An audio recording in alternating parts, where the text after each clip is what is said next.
A ver, hay un mundo en el que casi nunca pensamos, el de esos barcos gigantes que nos traen prácticamente todo, desde los celulares hasta la comida. Pues ese pilar silencioso de nuestra economía global, créanme, está navegando en medio de una tormenta perfecta. Y no es solo un problemita, ¿eh? Es una combinación de crisis que está literalmente redibujando el mapa del comercio mundial como lo conocemos. Y ojo, que no es ninguna exageración. Estas palabras vienen nada más y nada menos que de la cabeza de la Conferencia de las Naciones Unidas sobre Comercio y Desarrollo. Cuando alguien así dice que hemos entrado en aguas inexploradas, no se refiere a un mal año, se refiere a que estamos ante desafíos que nadie, pero nadie en la industria, había visto en generaciones. Para que nos demos una idea de la magnitud, pensemos en el Canal de Suez. Es una de las principales autopistas del comercio del planeta. Ahora imaginen que el tráfico en esa superautopista de repente se desploma, un 70%. Eso, miren, no es un bachecito en el camino, es un colapso total. Un colapso en una ruta vital que obliga a toda la industria a buscar desvíos a la desesperada. Y claro, ese colapso en el Suez nos abre la puerta al primer gran tema, el mundo desviado. Las tensiones geopolíticas ya no son solo encabezados en las noticias, ahora son fuerzas físicas que están obligando a miles de barcos a tomar rutas mucho, pero mucho más largas, más caras y por supuesto más peligrosas.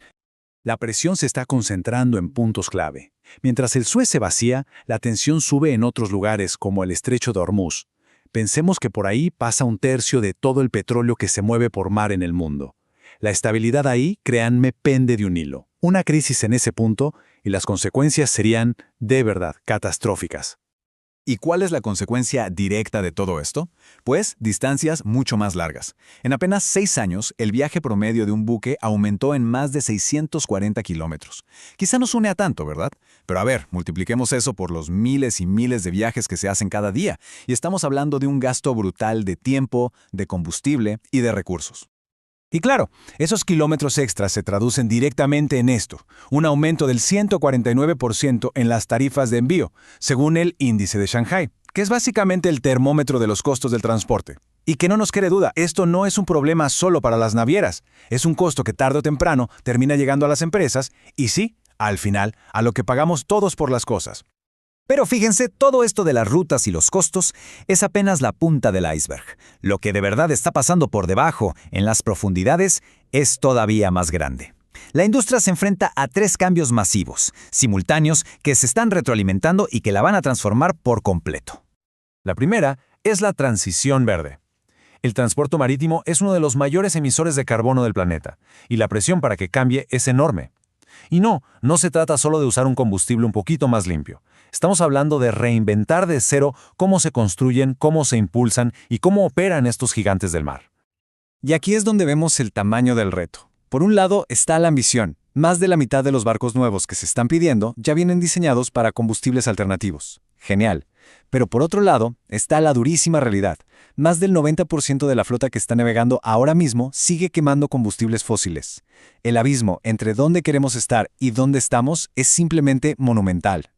La segunda es la transición digital.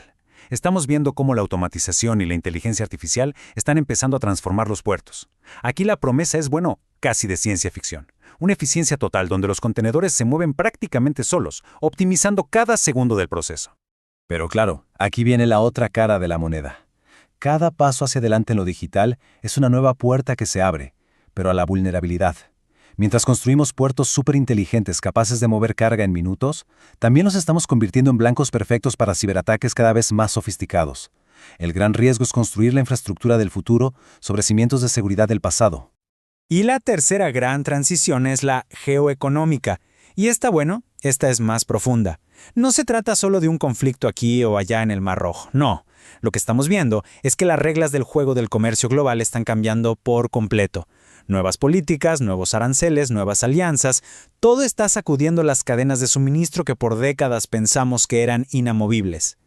Pero en medio de tanta tecnología, tanta geopolítica y cifras de miles de millones de dólares, es muy fácil que se nos olvide la pregunta que de verdad importa. Con todo esto, ¿quién acaba pagando los platos rotos? Y la respuesta que da el informe, híjole, es tan clara como preocupante.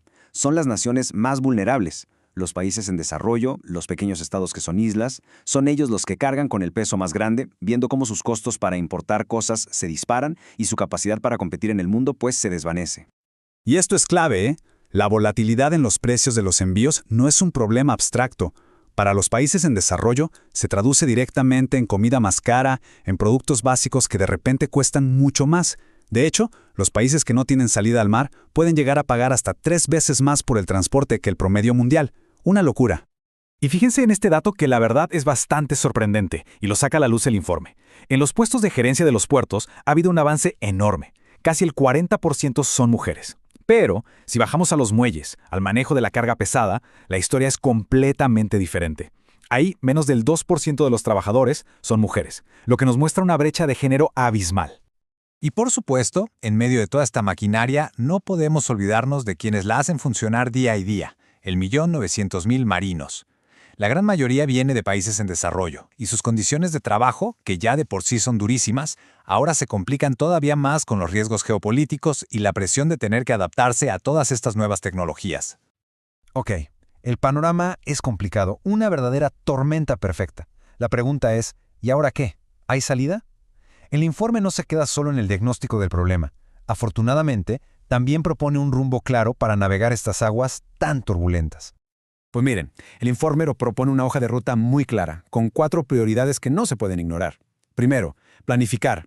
Hay que dejar de improvisar y prepararse para un futuro incierto, construyendo sistemas más resistentes. Segundo, proteger. Se debe empoderar a la gente que trabaja en el mar, dándoles nuevas habilidades y garantizando sus derechos. Tercero, acelerar. Hay que pisar el acelerador en la transición energética, pero, y esto es clave, asegurándose de que sea justa y nadie se quede atrás. Y cuarto, aprovechar. Adoptar la tecnología digital, sí, pero al mismo tiempo blindar a toda la industria contra los ciberataques. Y al final de todo, esto nos deja con la pregunta de fondo, la que de verdad importa.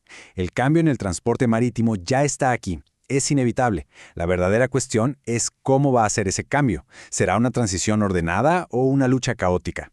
¿Construiremos un futuro que sea sostenible e inclusivo para todos o simplemente nos conformaremos con uno de mera supervivencia? La elección y el enorme trabajo que representa empieza ahora mismo.